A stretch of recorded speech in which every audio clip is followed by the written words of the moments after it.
Okay, good morning, everybody.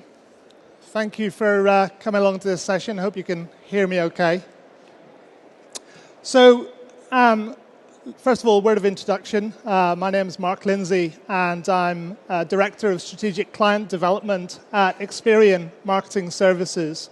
And my role is really to look after some of the key clients in Experian Marketing Services and work closely with them in the areas of multi-channel, and as you'll see, omni-channel marketing activity.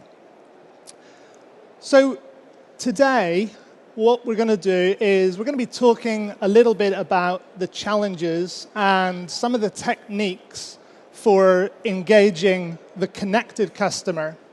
And we're going to be doing that in the context of the Omni-Channel Big Bang world.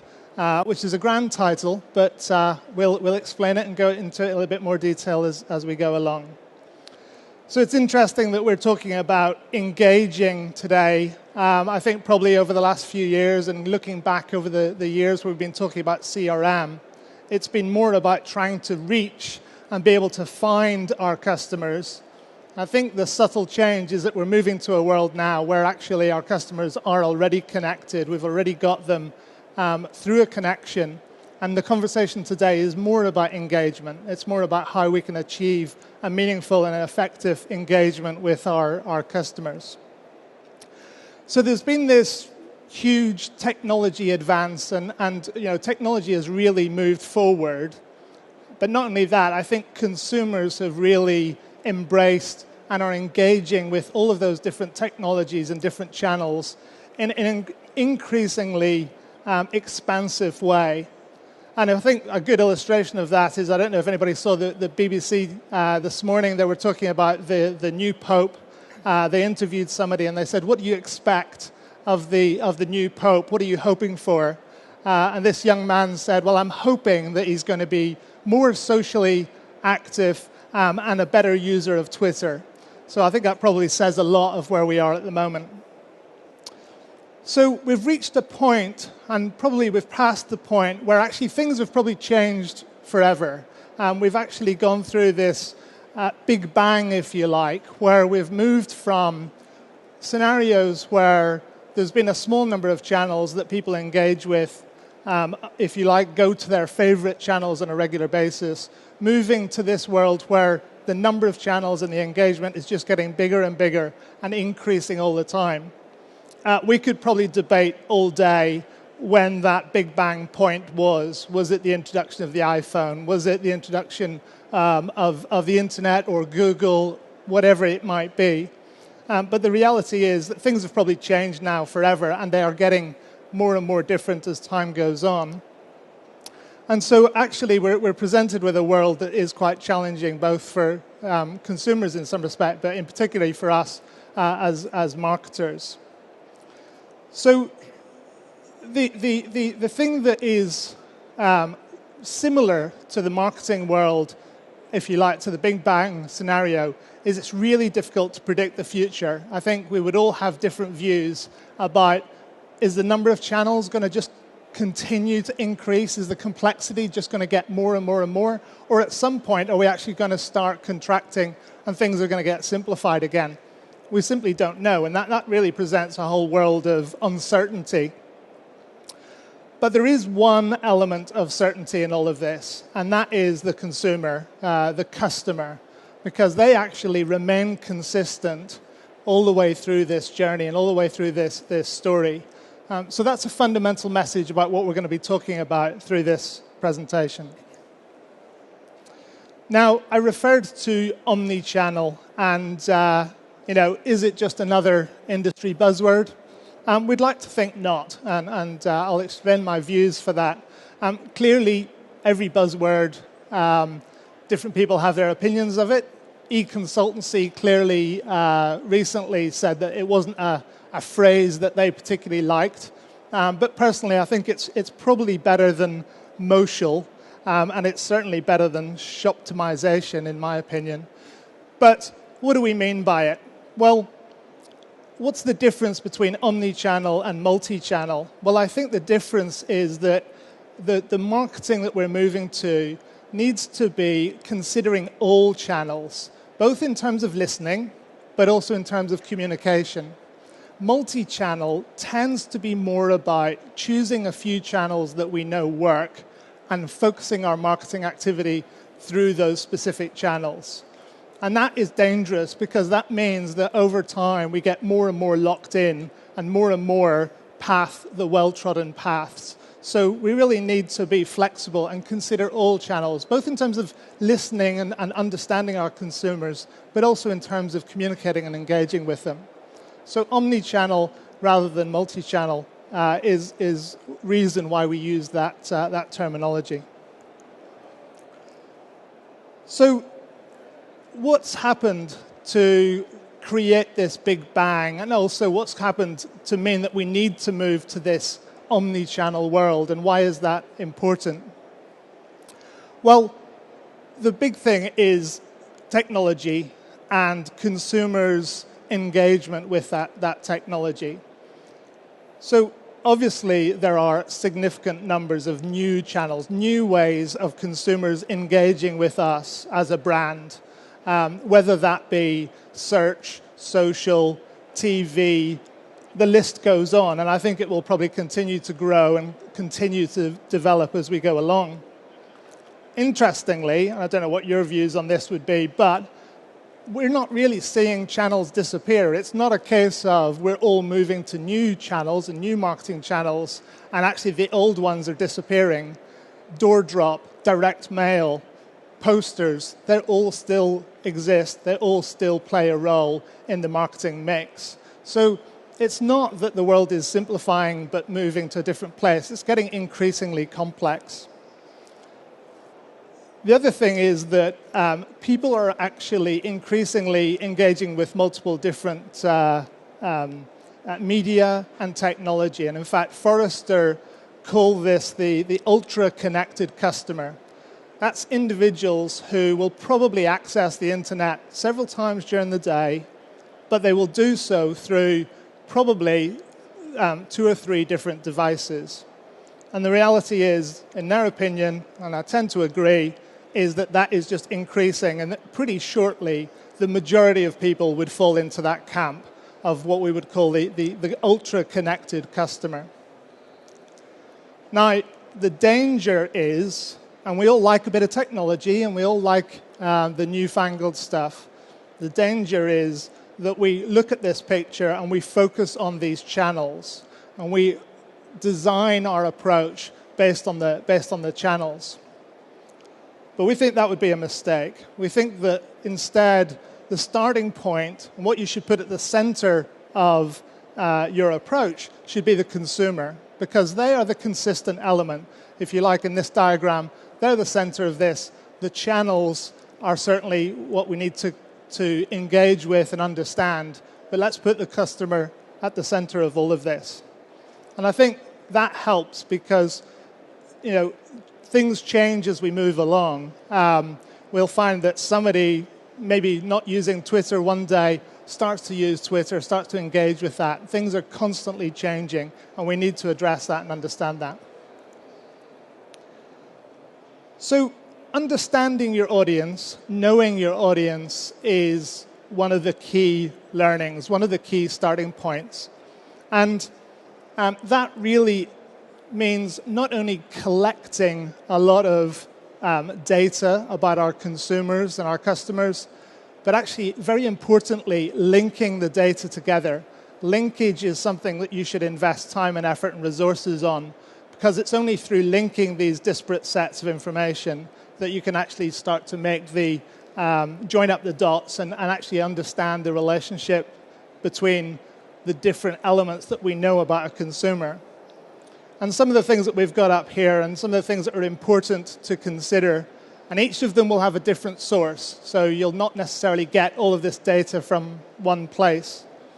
We've got the information about the individual. That's their lifestyle, who they are, their demographics, but also their family, where they live, how affluent they are, etc. We've got the information about psychographics. So that's more about their attitudes and their sentiments. And of course, this is where social has a significant role to play. We then get into behavioral, and of course, actually understanding what people do online, for example. What is their path to purchase? Not only about what sites they visit or what search terms they use, but what is their actual path to purchase and how do they go about making that decision and ultimately adding that item to a shopping basket. And then that leads us nicely to transactional.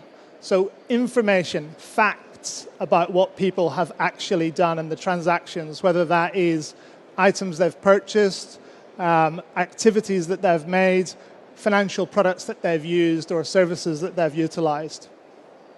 So understanding all of this is the first piece in this journey. And once we've got that, it then tends to take us to the next thing in our mind, which is, so how do we engage with these people? How do we communicate with these people? We all would like to think we're in control. As marketers, we're in control, aren't we? We can say when we're going to serve an advert. We can say where we're going to make our website available and when and what the content is. But increasingly, the reality is it's the consumer that's in control. And a little anecdote on this. I was speaking to somebody last week who builds social apps and social websites. And he was saying that actually you no longer know what's going to happen. You basically build the website, and once you've built it, you build a basic framework, you let your customers engage with it, and who knows where they're going to take it. Facebook was like that. All sorts of other areas are like that as well, where it's the consumer that decides how technology is going to be used, how the channel is going to be used, and how they're going to engage across multiple channels. I think it's fair to say that consumers are probably engaging with more channels than probably we give them credit for. We've got some stats to support that. And they are more omni-channel, probably, than we think. This curve that we've got up on the screen, we call it the marketing sophistication curve. And what you'll see on there is that essentially we've got a range of different sophistications. From on the left-hand side, the scenario where we just communicating and executing through one channel, maybe it's email, maybe it's direct mail, maybe it's press advertising, and we're using that to communicate to our consumers. Many people have moved on from that, and they've moved to actually optimizing that whole process. So they will be looking at scoring and modeling and analytics, and they'll be looking at faster cycle times. So instead of doing batch processes, maybe going into more of a real-time or more dynamic communication. We then move into using more than one channel, and then actually using those channels in an integrated fashion before we get to, on the right-hand side, omni-channel marketing, where you've got real-time, trigger-based interaction across all channels and the appropriate channels, with the consumer being at the center of everything that is being done. I won't ask for a show of hands, so you can all relax, but generally I think if we were to ask people in the room, and this is based on hundreds of people that we speak to, we'll tend to find that people are between channel optimization and multi-channel. That's the industry benchmark, if you like. So if consumers are on the right-hand side of this, and they are engaging with lots of different channels, and we as marketers are halfway along this curve, then there's a gap. And what we need to do is we need to understand how we can get further to the right in this sophistication curve. And of course, it has to be in an efficient way, in a cost-efficient way. We all don't have deep pockets that we can throw money at this. The other thing is, if we are going to move to the right of this diagram, we actually need to earn the right to do that. So we actually need to establish a degree of trust with our consumers that enables us to communicate with them on a more personal basis and a more one-to-one basis. And do consumers trust us? Well, I don't want to tar everybody with the same brush, but my daughter is an 8-year-old girl, and her best friend at school made this comment a few weeks ago, or back in January, saying, I don't know if you can see this, people who make adverts are all such liars.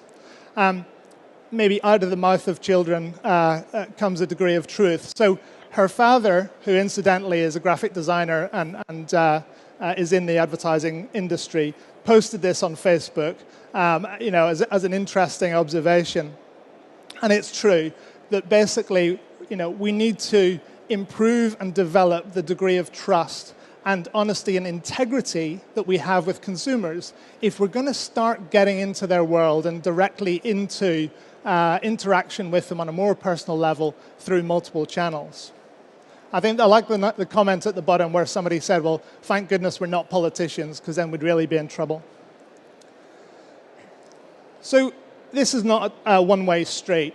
The reality is that not only do maybe we have a reputation for misleading, but the reality is that customers lie too. And that's important because what we're talking about here is listening to multiple different channels and working out what the truth is and what isn't the truth. So on the left-hand side here, hopefully you can see it, but this is an example of, one of those questionnaires, how much do you drink? And the reality is that, people provide misleading answers. And they always like to sort of say, yeah, I drink a little bit less than is really the truth. And I don't know if you saw the Metro, front page of Metro today. Apparently, we're all a nation of secret drinkers. I'm sure that's not true of this audience. It's certainly not true of me. But the reality is we need to be careful about what consumers say. And actually, they also do it whenever they don't intend to. So on the right-hand side here, we've got the Burberry Facebook page, and there are 14 million fans of the Burberry page. Now, are those 14 million people who say they like Burberry, do they have the lifestyle and the affluence to actually be a customer of Burberry? The reality is probably not. The reality is that if you like Ferrari or if you like Bang & Olufsen, you're making a statement, but it's not necessarily you holding your hand up and saying, I'm in the market for one of those. So we need to sort out, across all of these channels, the wheat from the chaff. We need to be able to understand what's useful information, what's not useful information. And data capture and data linkage are certainly two key steps in that. So if we want to find this group of Burberry-wearing wine drinkers, I need to be careful how I say that, then what can we do about that? Well, a very critical step here is to have a single customer view. And I know you've heard it all before, and probably the message will keep on being hammered home, because the reality is not enough people are doing it. We still only have something like 16% of organizations that truly have this single joined-up view of their consumers. How can you communicate on a personalized basis if you don't actually know the individuals and you haven't invested in joining up that information? It's always going to be a shot in the dark. Once we get this joined up view, we better understand our consumers. What are we going to do with that information? Well, what it enables us to do is do targeted marketing with personalized messages. Now, I want to make sure that you're clear on what I mean by personalized. This is not saying that every communication has to be Dear Mark of Finchley, North London. That sort of thing can quite often be scary. What it is about getting the message that is timely and relevant to that individual. So we don't need to make it personalized, as in calling out them as an individual.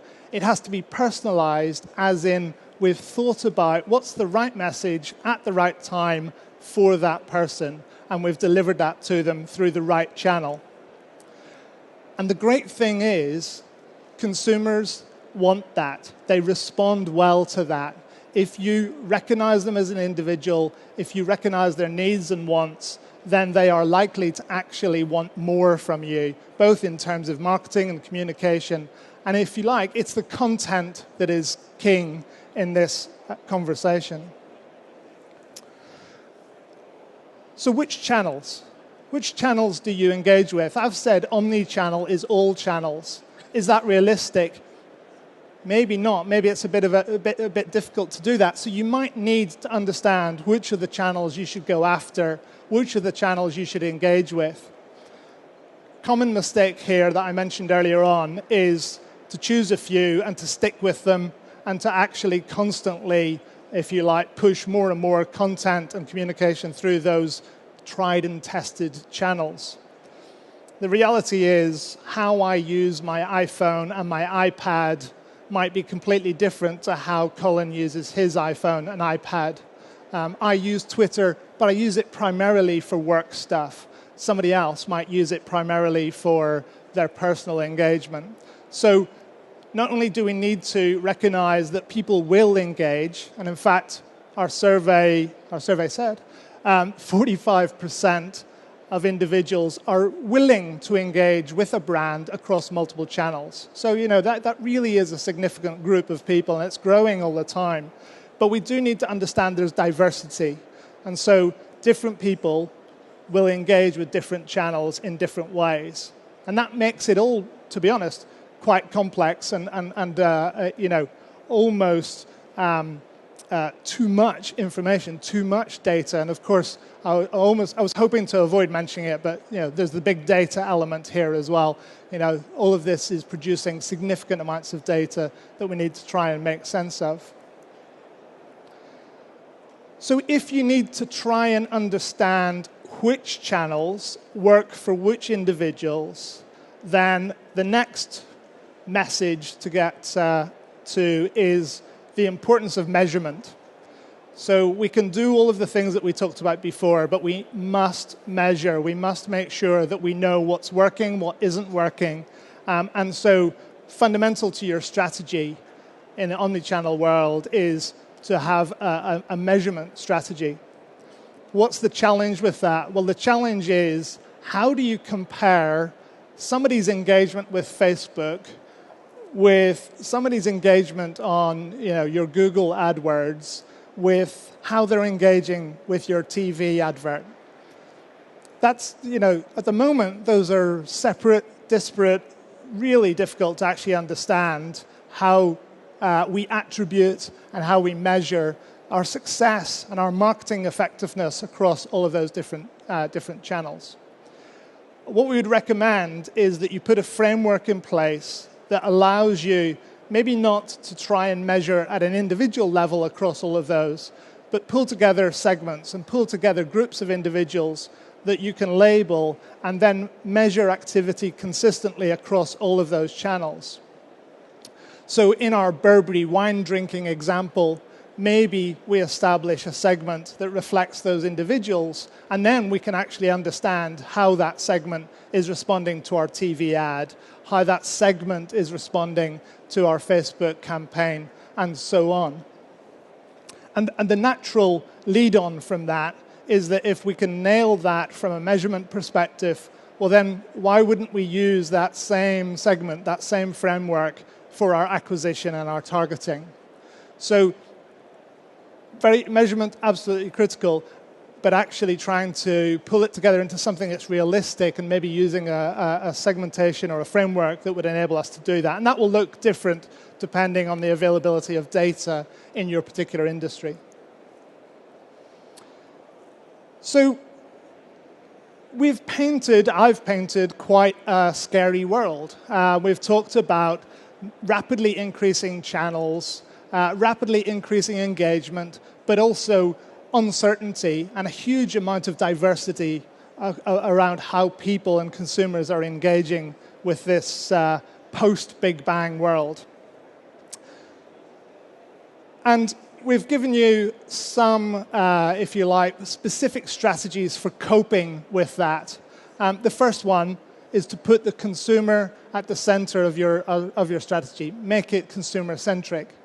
Secondly, have a strategy for data capture, making sure that you know where data is coming from and that you're making efforts to get data where you do not have access to it. Linkage is fundamental as well. Once you've got these disparate data sources, being able to link them together is when you start to get insight. So linkage is somewhere where you should invest time, effort, and resources. That will then give you insight, and that will enable you to start doing more multi-channel or omni-channel engagement with your consumers. That's where you need to make sure that you pay attention to the differences between consumers and then ultimately end up with a measurement framework that allows you to absolutely test and learn across all of these activities from day to day. Technology sort of caused this problem. Basically, it's the launch of technology and the constant development of technology that has led to this confusing world. But the good thing is that technology is also the answer. So going through those little elements that I talked about, whether it's data capture, data linkage, analytics, or communicating with consumers through multiple channels in a real-time, trigger-based way, the technology is now available to enable you to do that. So you can actually use technology as your friend in this process. So I've talked a fair amount of theory. So at this stage, what I want to do is start developing on this a little bit, and we'll get into some specifics and practical elements of what we've been talking about. So I'm going to hand across to Colin to pick up from there. Thanks, Mark. Morning, everyone. So, as Mark says, my name is Colin Greaves. I head the Strategy and Propositions group within Marketing Services for Experian in the UK. And my job, very briefly, is kind of to come up with the new stuff, develop the new capabilities, the new products, the new tools that some of which you've seen that will help clients and the market improve. And I think I perform more effectively. I think I really like what I do. In fact, I love what I do because of the change that we're seeing, because of the barriers that we're starting to take down, because of the efficiencies that we're starting to see in marketing, and because of the engagement, the ability to sit across a table from a client and they go, wow, we can do something different now, we can change it. New partners that we're seeing with data and technology that we've never seen before, and indeed new competitors in our market. So it's a good time for us to be in the space that we're in. It's an exciting time for us to be in the space that we're in, and it's because of the stuff that Mark has just talked about. So when Mark says there's been this big bang, there's been this major change, we can see it. We can see it going on around us. And he's right that we can't predict the new ones. We can't predict every element that we're going to see as to how it will deliver that change, deliver definitively the improvement. We just know it'll be better. We know it'll be different. But I think what we do know is that, well, we've got a responsibility. It's how we use this technology, how we use this data, how we innovate, but ultimately how the consumer engages and decides they want to engage with us and deal with us. Now, but what we do know is where we've come from. And I think what we also know is what the next major development we might see in the next 12 months looks like. And then I think from that we can start to understand and start to imagine some of the possibilities that exist for us. So I'm just going to do a brief revisit, because every now and again I kind of pinch myself and talk to the guys in my team about kind of what the world was like. So if we're imagining or we're trying to understand what advertisers and agencies can do today, it's worth just taking that step back and say, well, actually, how can we target today? What channels are open to us compared to those of not that many years ago? So just on that left-hand side, as you're looking at it, I think, there's the old channels, the direct mail, the email, and telemarketing, less fashionable these days, perhaps. But actually, probably enough people in this room with a sort of silver hair like my good self cut their teeth on these sort of channels. And a lot of the capabilities, a lot of the expertise, a lot of the knowledge around how you can target, how you can get a message more effectively across to a consumer kind of still sits in these old channels, but thankfully is being dragged across into newer channels. But they're still there, they still exist, and we can still see consumers responding. What we've then got is the bit, I guess, in the middle, mobile portals and ad networks, which is much newer, not new, but certainly newer, the ability to target through those digital channels. Mobile ad targeting, I think it's probably had a bit of a false start. The ability to deliver SMS and MMS is perhaps not that, SMS and MMS not that new, but now the mobile network operators themselves are engaged in this sort of thing and want to make money, significant revenues from that capability. I'm sure it'll move forward at pace. The portals, if you like, the Microsofts, the MSNs, the Yahoos of this world have actually been delivering targeted advertising capability through non-behavioral data, through demographic data for 2 or 3 years now, so that's not new either. And the ad networks, as we probably know, you probably know, will tend to use behavioral data. So again, look, we've got a range there of channels that kind of just didn't exist a few years ago that are open to you as marketers that can be used in conjunction.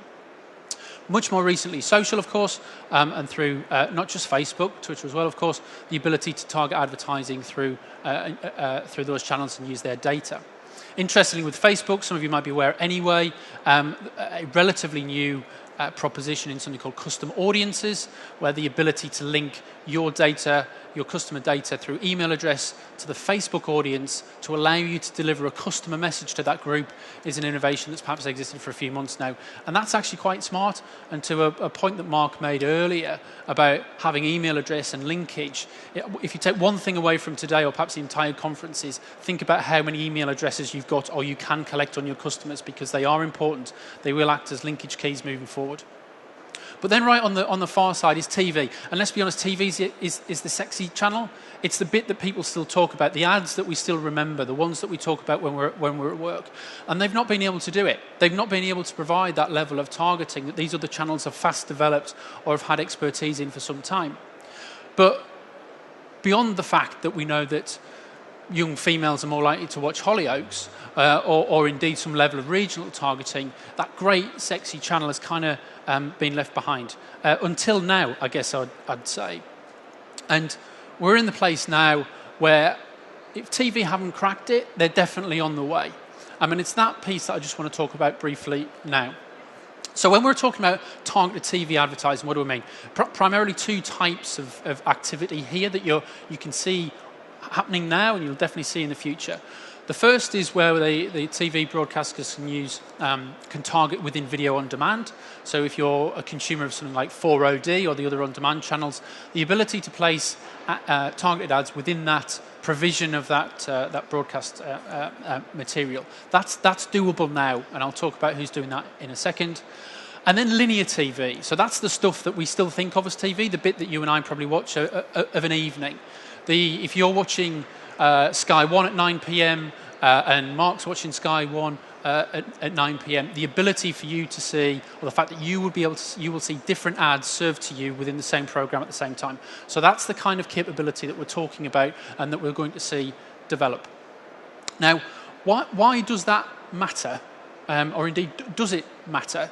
Well, first of all, again, for me, it's just quite interesting and quite exciting to see the number of channels that you as marketers can use within your toolkit to make better decisions about who you want to target and how you want to target them. So having TV there, I think, is a good thing. The other point, of course, is TV is that channel that people engage with. It is the bit that people talk about. So the ability to move from that very true word broadcast to think about how you can target, you still have reach, you can still get the volume, but you can exclude your customers or create a specific message for your customers as opposed to your prospects. Or you can suppress those you don't think are going to be right for your particular product. Or you can provide a view of subcategories within your overall brand. That's the capability that this sort of movement in technology will afford, and the TV guys are delivering. Or will deliver. So is it real? Or is it some sort of fantasy from marketers like me? Well, it is real. So if you can't read that at the back, apologies. But what you may well be aware, and what that points to, is the fact that people like Sky have launched just last year their AdSmart proposition. The AdSmart proposition is the bit I talked around linear TV. the ability for them to serve you different ads if you're, regardless of what your next door neighbour is watching, or serve ads based on your demographic. That's developed now, and the guys are testing it now. Exceptionally difficult technology, but a beautiful thing, I think. Channel 4 before Christmas have launched and talked to their on-demand targeting capability, and already are winning awards in direct marketing and data strategy. Imagine that. And we know that Virgin also been talking about this for a year. So it is real. The major organisations who we all know as brands and as TV broadcasters are doing this now and developing it now. Why are they doing it? Well, I guess there are the two main reasons. One, the issues that I talked about just earlier. It will enable you as marketers to spend your budgets more effectively. If you can do that, then they as broadcasters are more likely to drag revenue from new places, from the traditional direct channels, and prove the efficacy of their channel much more effectively and create stickiness. So that's one thing. The other is, and they might talk less about this, and it's a longer burn, but there's an awful lot of wastage in TV, as I'm sure many of you are aware. They're certainly aware. And the ability for them to reduce the wastage and monetize the inventory that they have available to them much more effectively is going to be a major shift for them, a material gain they will see in monetizing their inventory much more effectively. So they are in this for the long term, and they will become sophisticated providers of direct marketing capability.